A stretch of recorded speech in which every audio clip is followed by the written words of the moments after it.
Et salut à tous. Pour la vidéo d'aujourd'hui, j'avais envie de vous partager un petit bout de mon histoire. Pas juste une présentation rapide, mais plutôt ce qui m'a menée à découvrir puis à pratiquer l'hypnose. Tout a commencé il y a quelques années, une période dans laquelle je vivais une dépression assez lourde. Ça avait démarré avec un postpartum, puis c'est devenu de plus en plus sombre. À ce moment-là, j'étais clairement nourrie par tout ce qu'il y a de plus négatif. Je passais mon temps à creuser ce qu'on nous cache, à vouloir voir les parts les plus sombres de l'humanité, tout ce qu'il y a de plus dur, de violent et d'innommable. Chaque matin, je me réveillais déjà envahie par la peine et la douleur. C'était comme si une tornade d'émotions lourdes dirigeait ma vie à ma place. Et je savais très bien que ce n'étaient pas mes émotions. Que plus je prenais de l'information et plus je me connectais à la douleur du monde. Les mois ont passé et un jour je me suis dit stop. Je peux pas rester comme ça. Il fallait que je trouve un sens, quelque chose qui dépasse le plan physique. J'ai alors commencé à m'intéresser au mieux-être, la compréhension des traumas, la libération émotionnelle, les pratiques énergétiques, le magnétisme. Puis j'ai aussi été voir un psy, un coach émotionnel, avec toujours au fond de moi cette certitude que quelque chose travaillait, quelque chose d'invisible. C'est donc sur ce chemin que j'ai rencontré Céline, qui était déjà bien avancée dans ses propres recherches. À notre rencontre, elle m'a parlé de l'hypnose ésotérique. Et ça a fait un peu écho. Moi qui étais très cartésienne à l'époque et qui ne croyais pas vraiment à l'hypnose, parce que je l'associais aussi finalement à toutes ces hypnoses de show qu'on peut voir.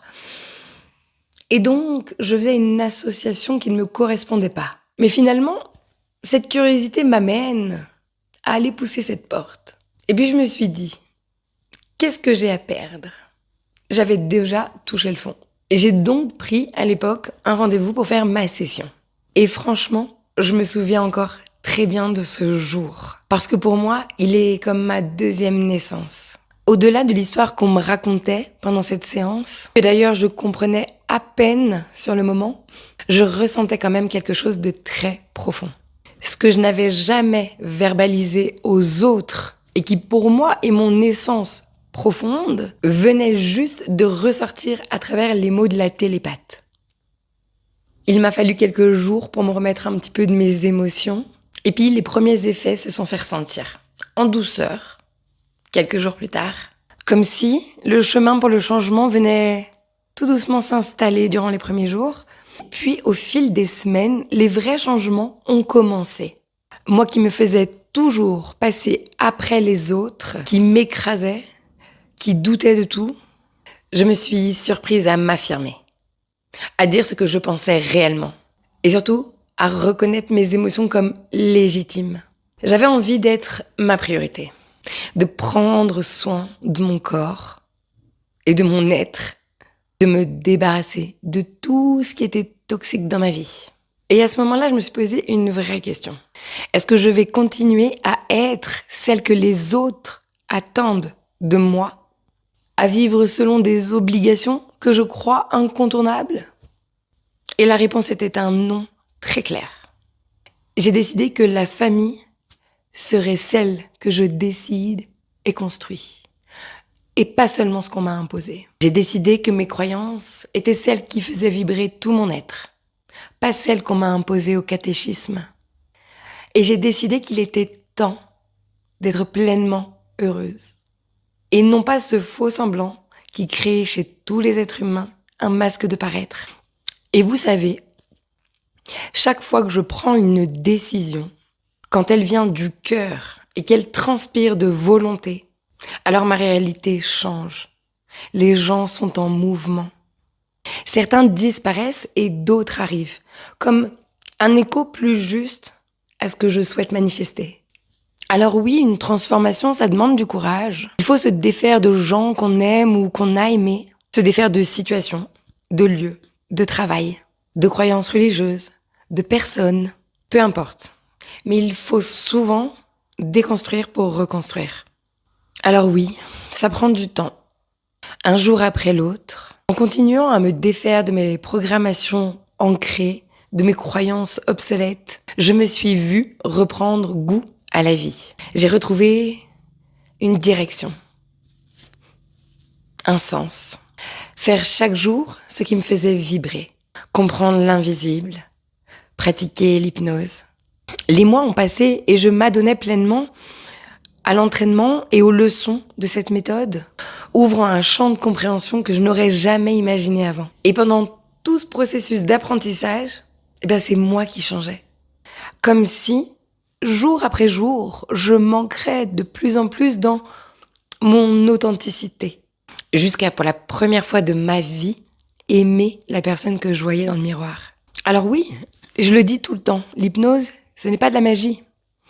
C'est selon moi un accélérateur de prise de décision, de prise de position également. Parce que vous savez, en réalité, au-delà de cette méthode unique et pleine de possibilités, à mes yeux, ce qui m'a transformée, c'est ma volonté d'aller mieux. Ma volonté d'enfin oser réaliser mes rêves un par un. Et aujourd'hui, j'ai compris que rien n'est figé dans le temps. Ni les connaissances, ni les méthodes, et encore moins les points de vue. C'est fascinant de se dire que tout est constamment en expansion. Et d'ailleurs, je crois que c'est un peu le but de l'expérience en elle-même finalement. Comme doivent l'être nos recherches et nos pratiques. Aucune méthode ne mérite de rester figée et contrôlante. Et c'est pour ça que je mets toute ma passion et mon amour pour cet outil. Et que je compte bien expanser avec le temps. Il y a un panel de possibilités pour aller mieux dès qu'on en pose l'intention. Comme j'ai pu faire personnellement ces dernières années pour accompagner justement mon après-session. Et du coup, on en vient à une de mes créations que je chéris vraiment, l'accompagnement d'après-session. Je l'ai mûri ces 2 dernières années et j'ai eu envie de créer quelque chose de profond et de connecté. Depuis toujours, je suis l'oreille idéale, celle qui toujours écoute, conseille. Alors, combiner cela à mon apprentissage ces dernières années dans l'ésotérisme, et c'était pour moi la combinaison parfaite. J'aimerais que vous fassiez vraiment la différence entre une session d'hypnose ésotérique et un accompagnement post-session. Dans l'accompagnement post-session, nous venons travailler dans la matière, sur le corps physique. On vient comprendre les problématiques qui restent encore comme cycliques et dont vous avez du mal à vous défaire. Un partage d'informations qui vient apaiser le doute, la peur et souvent lever le voile sur une certaine forme de déni. Tout ça dans l'unique but d'arriver à une autonomie complète. Alors oui, pour ceux qui connaissent déjà cette méthode, on est bien d'accord de rappeler que l'on part toujours du principe qu'une seule session suffit. On doit, et c'est très important, se faire confiance à tous les niveaux. Mais ne confondez pas les plans subtils et la dimension de la matière. Ce serait mentir que de dire qu'après une session, il n'y a plus rien à faire. Je pense en réalité qu'on pourrait et qu'on devrait passer notre vie à voyager dans la compréhension du soi, dans son sens le plus large et profond. Alors, si j'ai créé cet accompagnement, c'est parce qu'après ma session, à l'époque, je me suis beaucoup retrouvée dans le flou. Je pouvais également voir les mêmes questionnements autour de moi, la même sensation d'être perdue.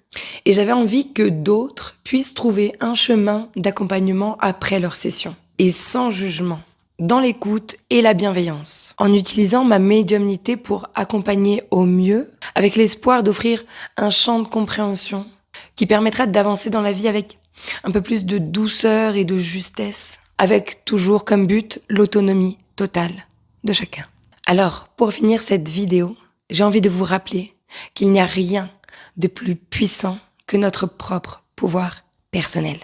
On l'a simplement oublié un instant, mais aujourd'hui, j'ai envie de vous le rappeler. Nous pouvons tous le faire. Avec de la volonté, de l'amour, du courage. On peut se métamorphoser. Devenir la version de soi-même la plus authentique.